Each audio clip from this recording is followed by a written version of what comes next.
Assalamu alaikum. I am Sabina Saad, your trainer of Montessori, and today I am here with you with your module 7, and it's about mathematics.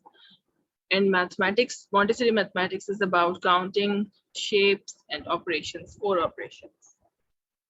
Okay, let's see what is here in Montessori maths. In Montessori mathematics, there is a very systematic approach. इसमें आपके पास materials भी होते हैं और इसकी approach जो है ना वो बहुत सिस्टमैटिक है। ऐसा नहीं है कि कभी आपने रैंडमली कुछ करवा दिया और कभी कुछ करवा दिया, नहीं, आपने इसको एक बिल्कुल क्लियर इसका पैटर्न है, उस पर आपको चलना है, तभी आप बच्चे की एक्चुअल में लर्निंग पॉसिबल होगी।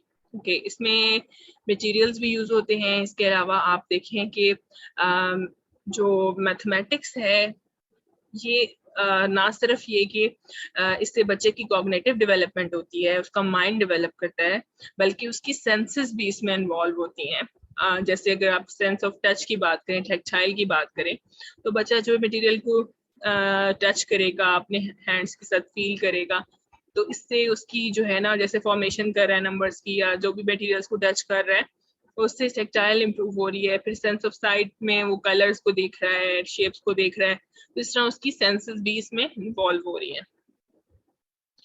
Then system, what is the system of Montessori. अब मॉन्टेसरी के सिस्टम में आप देखें, सबसे पहले बच्चे को जो है 0 to 10 उसको मैथ्स के जो नंबर्स हैं उनकी रिकॉग्निशन दी जाती है। वो बच्चे को पहचान कराई जाती है नंबर्स की, उसको सिखाए जाते हैं। फिर उसके बाद उसको प्लेस वैल्यू बताई जाती है, 1s and 10s and 100s। फिर उसको फ्रैक्शंस का कॉन्सेप्ट दिया जाता है, बेसिक 4 ऑपरेशंस करवाए जाते हैं, जैसे addition, subtraction, multiplication and division. और ये सारे कॉन्सेप्ट्स फर्दर ग्रेजुअली उसके बच्चे की लर्निंग होती है। देन लर्न, अब फर्स्ट हमारा जो स्टेप है वो क्या है, लर्न काउंटिंग। बच्चा जो है वो सबसे पहले काउंटिंग सीखता है। 0 to 10 उसको कॉन्सेप्ट दिया जाता है न्यूमरल्स का या नंबर्स का, जिसमें वो बच्चा जो है वो जो इनके न्यूमेरिकल सिंबल्स हैं, यानी 0 to 10 नंबर्स, वो यूज करता है और उनको पहचानता है। फिर उनके साथ काउंटर्स मैच करता है। जैसे आप ये पिक्चर्स में भी देख सकते हैं, एक बच्चा जो है वो काउंटर्स लगा रहा है, मतलब बटन्स भी आप यूज कर सकते हैं। अगर आपके पास मटेरियल नहीं है तो कोई मसला नहीं, आप कोई भी काउंटर्स उसको दे सकते हैं, कोई बटन्स यूज कर सकते हैं, कैंडीज यूज कर सकते हैं, एनीथिंग। आप नंबर्स, बेशक आपके पास ये इस तरह के मेटालिक या प्लास्टिक मटेरियल नहीं है आपके पास अगर नंबर्स का, तो आप कार्ड्स के ऊपर जस्ट नंबर्स लिखे हुए हों, डिजिट्स, तो वो भी आप बच्चे को दे सकते हैं और बच्चा उनके आगे जो नंबर से रिलेटेड क्वांटिटी है वो काउंटर्स के जरिए शो करेगा। तो उसके अलावा सैंड पेपर्स कार्ड के जरिए बच्चा जो है फॉर्मेशन सीखता है, अपने हैंड्स को टच करके जो है वो फील करता है फॉर्मेशन के ऊपर, अपनी जो फिंगर्स को चलाता है, तो इससे उसको फॉर्मेशन सीखने में हेल्प मिलती है। और उसके नंबर रॉड्स हैं, डिफरेंट स्पिंडल बॉक्स की एक्टिविटी बड़ी जबरदस्त है। उसमें हर नंबर के लिए एक बॉक्स होता है, स्पेसिफिक बॉक्स होता है, और उसमें बच्चे ने जो है उस काउंट करके उसकी चॉपस्टिक्स जो है वो रखनी होती है स्पिंडल बॉक्स में। हर नंबर से रेलेवेंट उसमें काउंटर्स रखने होते हैं। देन टेबल्स, हम मॉन्टेसरी मैथ्स में हमेशा टेबल्स यूज करते हैं। अब टेबल्स क्या हैं इसको हम थोड़ा सा आगे डिटेल में देखते हैं, लेकिन हमने पहले जब बच्चे को स्टार्ट करवाया है तो उसमें छोटे छोटे हम उसको समझ लें कि फैक्ट्स दे रहे होते हैं। कुछ ऐसे फैक्ट्स हैं जो हम उसको एक दफा करवा देंगे तो वो उसकी फर्दर काउंटिंग में और फर्दर मैथमेटिक्स में बहुत हेल्प करेंगे। पहले हम बच्चे को हमेशा 9s का कॉन्सेप्ट देते हैं, यानी 9s तक का कॉन्सेप्ट देते हैं। अभी उसको 100 का कॉन्सेप्ट बाद में दिया जाएगा, 10 का कॉन्सेप्ट बाद में दिया जाएगा।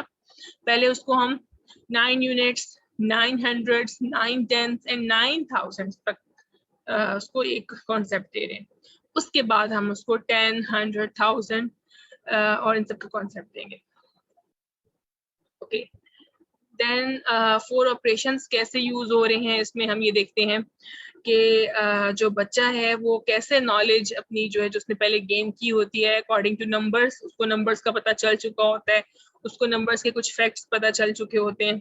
तो अब ये उसके बाद जैसे नंबर फैक्ट्स मींस कि अब उसको फॉरवर्ड काउंटिंग का कॉन्सेप्ट पता चल गया, बैकवर्ड काउंटिंग का कॉन्सेप्ट पता चल गया, यानी हम जिसे कह सकते हैं ना असेंडिंग ऑर्डर, डिसेंडिंग ऑर्डर, ये सब चीजें जब बच्चे को असेंडिंग एंड डिसेंडिंग ऑर्डर और स्किप काउंटिंग, ये सब चीजें जब उस बच्चे की अच्छी तरीके से प्रैक्टिस हो चुकी होती है, तो उसके बाद आ जाता है जिसमें बच्चा ये मटेरियल यूज करेगा, गोल्डन बीट मटेरियल या डेसिमल सिस्टम, जिसमें बच्चा जो है वो रिप्रेजेंट करता है बीट्स के साथ नंबर्स को। जैसे आप देखें यहाँ पर आप देख सकते हैं कि 1000 के लिए एक बड़ा क्यूब है गोल्डन बीट्स का, फिर 100 के लिए थोड़ा उससे छोटा एक क्यूब है, और फिर 10 को क्या रिप्रेजेंट करिए, जस्ट एक मतलब जस्ट एक स्ट्रिप है जो रिप्रेजेंट करी है नंबर 10 को, और 1 के लिए जस्ट 1 बीट है। तो ये बच्चा जो है ये नंबर्स ग्रेजुअली बना सकता है, बिल्डअप कर सकता है नंबर्स, लार्जर नंबर्स भी कर सकता है build up. Then here is I'm going to discuss addition. First जो है ना 4 ऑपरेशंस में से फर्स्ट है एडिशन। एडिशन बच्चा कैसे करता है, जो मैंने आपको टेबल्स का जिक्र किया कि बच्चा टेबल्स यूज करता है, उसमें यही आ जाता है कि बच्चे के पास डिफरेंट इक्वेशंस कह लें वो लिखी भी होती हैं वर्कशीट्स की फॉर्म में, या उसको छोटी छोटी स्टेप्स दी जाती हैं, उनमें इक्वेशंस होती हैं जैसे 5+2 इस तरह। तो अब बच्चे ने क्या करना है, जो एडिशन बोर्ड है उसको बच्चे ने उसके ऊपर वो स्ट्रिप्स रखनी है जिनके ऊपर नंबर्स लिखे हुए, जैसे यहाँ पर आपको नजर आ रहा है कि रेड एंड ब्लू। तो अब ये बच्चा इसके ऊपर स्ट्रिप्स रखेगा और उसको जैसे फॉर एग्जांपल अब क्वेश्चन में आ जाता है जी 5 एंड मतलब 5+7, तो ये 5 वाली स्ट्रिप रखेगा, आगे उसकी 7 वाली स्ट्रिप ज्वाइन कर देगा और फिर देखेगा कि ये इसके बोर्ड पे कहाँ तक पहुंच रहा है, तो वो 12 तक पहुंच रहा है तो इसका आंसर आ जाएगा 12। इसी तरह जो भी क्वेश्चन होगा वो उन स्टेप्स को एक दूसरे के साथ रख के मैच करके और उनको ऐड करके आंसर लिखेगा। साथ ही बच्चे को ये फैक्ट्स बता दिए जाते हैं, जैसे कम्यूटेटिव प्रिंसिपल है कि हमेशा 5+2 है जैसे, तो 2 ये इक्वल होगा 2+5 के, यानी कि दोनों की अरेंजमेंट आगे पीछे होने से एडिशन के फैक्ट में कोई चेंज नहीं आता, दोनों का आंसर सेम रहता है। Then it's turn of subtraction. Subtraction में हमने बच्चे को बिल्कुल रिवर्स से कॉन्सेप्ट दे दिया, जैसे एडिशन में वो स्टेप्स को जोड़ा था, तो अब यहाँ पर उसमें से जो मतलब लार्जर नंबर की स्ट्रिप है उसमें से वो स्मॉलर नंबर की स्ट्रिप को माइनस कर रहा है, तो इस तरह से उसको कॉन्सेप्ट मिल रहा है सब्ट्रैक्शन का। अब डिफरेंट नंबर्स हैं, जैसे यहाँ पे आपके सामने एग्जांपल है 12 - 9, तो बच्चे ने 12 तक स्ट्रिप को रखा और उसमें से इसने 9 जो है ना 9 तक की स्ट्रिप माइनस कर दिया, अब उसके पास क्या बचा 3 नंबर्स, तो ये इस तरह से वो इजीली जो है ना वो क्वेश्चंस कर पाएगा। देन हमारे पास आ जाती है मल्टीप्लिकेशन। मल्टीप्लिकेशन के लिए जो यूज हो रहा है मटेरियल आप देख सकते हैं यहाँ पर बीड्स हैं जो रिप्रेजेंट कर रहे हैं। अच्छा, इसमें देखें आपने मल्टीप्लिकेशन में बहुत ज्यादा और डिवीजन में बहुत ज्यादा आगे से वास्ट आपने से भी कॉन्सेप्ट्स नहीं देने, जस्ट बेसिक्स होंगे। इसमें आप उसको बेसिक मल्टीप्लिकेशन के कॉन्सेप्ट दे रहे हैं, जैसे अगर 3 × 2 है, हम कैसे 6 आ रहा है, तो बच्चा जो है ना वो 3 बीड्स वाले 2 ले रहा है, जो उसके पास इसके स्नेक ये है ना स्नेक बीड्स है, तो ये 2 ले रहा है, और उसके बाद इसने जब इनको मतलब मल्टीप्लाई किया, दैट मीन्स कि 3 × 2 हो गया, तो ये 6 इसका आंसर आ गया। इस तरह से वो मजीद जैसे भी अगर वो फर्दर उसको मल्टीप्लिकेशन में बढ़ाता जाएगा तो उसके पास वो नंबर्स आंसर में इंक्रीज होते जाएंगे। लेकिन बेसिकली हम बच्चे को जब मल्टीप्लिकेशन का कॉन्सेप्ट देते हैं तो उसमें हम बहुत ज्यादा जो बड़े मल्टीप्लिकेशन के सम्स हैं वो हम उसको स्टार्टिंग में नहीं देते। अच्छा, अब यहाँ पर फॉर एग्जांपल हम कह रहे हैं कि मल्टीप्लिकेशन टेबल में 10 × 10 100 है, 1 का आप उसको फैक्ट देंगे कि 1 को हम किसी भी नंबर से मल्टीप्लाई करेंगे उसका आंसर सेम रहेगा। 1 को अगर आप 1 से मल्टीप्लाई करेंगे तो 1 को 2 से मल्टीप्लाई करेंगे तो 2, 1 को 3 से मल्टीप्लाई करेंगे 3। इस तरह से आप उसको ये कॉन्सेप्ट दे रहे हैं। अच्छा, एक चीज इसकी आप देखें कि जब आपने बच्चे को एडिशन का कराना है ना, तो अब आप इसको साथ जब एडिशन का कॉन्सेप्ट दे रहे हैं, आप उसको सबसे पहले जब फैक्ट्स दे रहे हैं तो आप उसको ये बताएंगे, जैसे फॉर एग्जांपल मैं आपके लिए यहाँ पर एग्जांपल देती हूँ। जैसे अगर आप उसको कह रहे हैं कि फर्स्ट आप जब उसको कॉन्सेप्ट दे रहे हैं तो आप उसको 1 + 1 2, फिर आप उसे बताएंगे 1 + 2 = 3, 1 + 3 = 4, 1 + 4 = 5, यानी 1 मोर का कॉन्सेप्ट दे रहे हैं। इसी तरह सब्ट्रैक्शन में आप उसको 1 लेस का कॉन्सेप्ट दे देंगे जब आप उसको एक मतलब बैकवर्ड काउंटिंग की तरफ लेके जा रहे होंगे। अच्छा, अब आप इसको जब ये करा देंगे, आप उसके बाद उसको 2 की सीरीज करा देंगे, यानी 2 + 1 3, 2 + 3, 2 + 2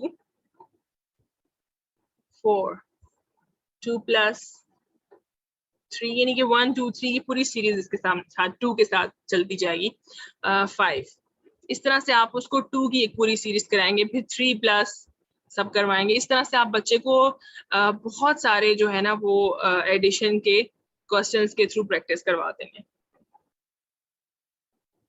ओके, हम देख रहे थे मल्टीप्लिकेशन। ओके, मल्टीप्लिकेशन जब आप उसको करवा देंगे, आप उसको प्रिंटेड इक्वेशंस होंगी, आपने बच्चे को इक्वेशंस देनी है, जस्ट बच्चे ने आपको रिप्रेजेंट करके दिखानी है with the help of these beats.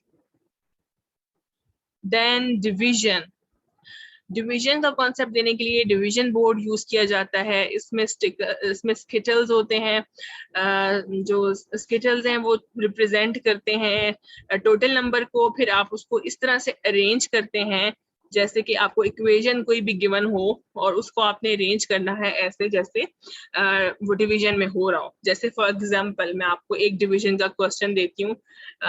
जैसे अगर आप उसको स्ट्रिप एक दे रहे हैं जिसमें लिखा हुआ है कि 9 ÷ 3, आपने बच्चे को ये इक्वेशन दे दी, एक स्ट्रिप दे दी जिसपे ये इक्वेशन लिखी हुई है। अब बच्चे ने पहले 9 बीट्स जो है ना यहाँ पर 9 स्किटल्स इसने यहाँ पर सॉरी एक मिनट जी, बच्चे ने यहाँ पर 9 जो है वो स्किटल्स प्लेस कर देने हैं। अब ये जब उसके प्लेस हो गए 9 स्किटल्स, तो उसके बाद अब उसने इसको कैसे करना है, उसने 3 से डिवाइड किया है ना, तो उसने उसको 3 दफा उसने उसको प्लेस किया है, मतलब उसने नॉट मोर देन 3 किया है। अगर वो ज्यादा करेगा तो वो उसका मतलब सम गलत हो जाएगा। अब आपने उसको जब 9 डिवाइड करने के लिए दिया है 3 पे, तो वो 3 के पेयर्स 3 के वो पार्ट्स बनाएगा या पोर्शंस बनाएगा। तो इस तरह से उसने ये 3 के 3 सेट्स बना दिए।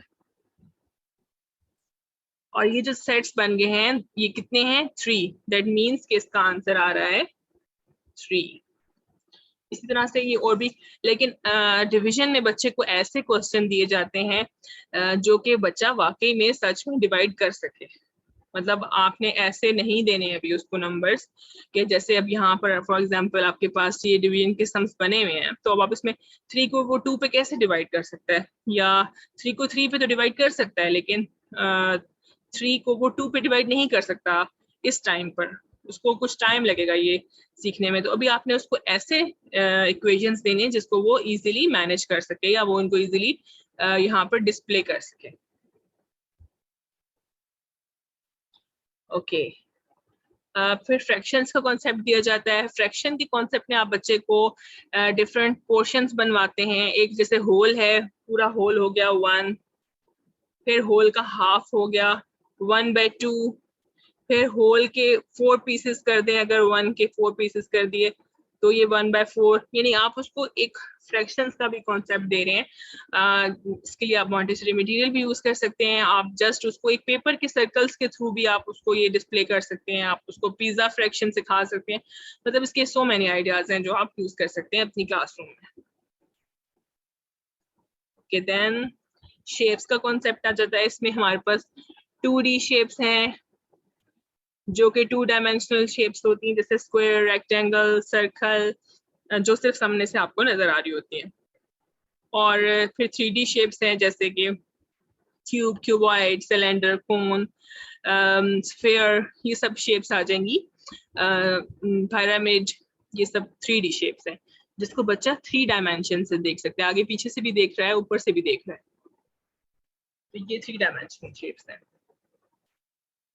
ओके अभी इस लेवल पे आपने जिस बच्चे को इंट्रोडक्शन देना है उसको पता हो ये कौन सी शेप है, लेकिन ऐसा नहीं है कि अभी वो एरिया एंड पेरीमीटर नहीं फाइंड करेगा, जस्ट उसने उनको देखना है शेप्स को, उनको पहचानना है। ओके लास्ट में हम देख रहे हैं मारिया मॉन्टेसरी की saying, children display a universal love of mathematics which is par excellence, the science of precision, order and intelligence. Okay इसमें ये आ रहा है कि मारिया मॉन्टेसरी का बहुत ज़बरदस्त बिलीफ है कि मैथमेटिक्स के लिए बच्चों का जो लव है, यूनिवर्सल लव है, पूरी दुनिया के बच्चों को आप देख लें, कहीं का भी बच्चा हो उसको मैथ्स बहुत अच्छा लगता है। और इवन कि हमें भी अपना बचपन याद आता है तो हमें मैथ्स बड़ी अच्छी लगती थी। क्यों? क्योंकि एक तो बच्चे की कॉग्निटिव डेवलपमेंट भी हो रही होती है, उसको सोचने का मौका भी मिल रहा होता है, और साथ ही साथ उसको पता होता है कि मैंने जस्ट शॉर्टली आंसर देना है, मैंने कोई बहुत लंबे चौड़े जवाब नहीं देने, और हर चीज अरेंज करनी आ जाती है बच्चे को, बच्चे का इंटेलिजेंस लेवल बढ़ जाता है। ओके जी, thank you so much, take care, अल्लाह हाफिज।